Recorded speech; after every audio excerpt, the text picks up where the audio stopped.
Hey everyone, welcome back to the channel. If you've ever worked in Agile teams, you know that sometimes a single Jira story can feel way too big to handle. That's where splitting stories comes in.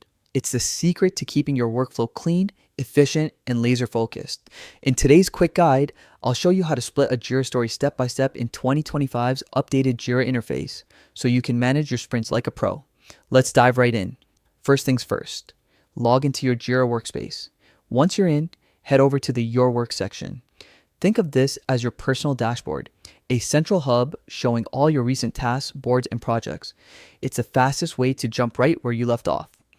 Next, select the project that contains the story you want to split. Make sure you choose the right one based on its name and purpose.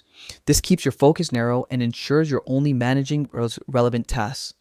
Once inside, go to the backlog view. This is where you can see every pending story, task, and bug waiting for attention.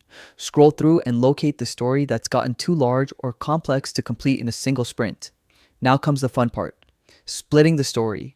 Simply right-click on that issue and from the context menu, choose Split Issue. This opens the split dialog, where Jira helps you decompose that big story into smaller, actionable pieces.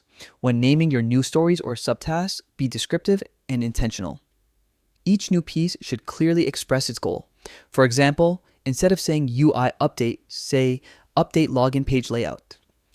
This helps your team understand context instantly, even weeks later. Finally, hit split to confirm. Jira will now generate separate issues that can each be tracked, developed, and tested independently. This not only improves clarity, but also keeps your sprint velocity consistent and your team collaboration smoother. And that's it. You've just learned how to split a Jira story the right way. By breaking stories into smaller chunks, you'll keep your backlog organized and your team focused on real progress. If you found this guide helpful, make sure to like, subscribe, and hit the bell icon for more quick, no-fluff Jira and Agile tutorials. Thanks for watching, and I'll see you in the next sprint.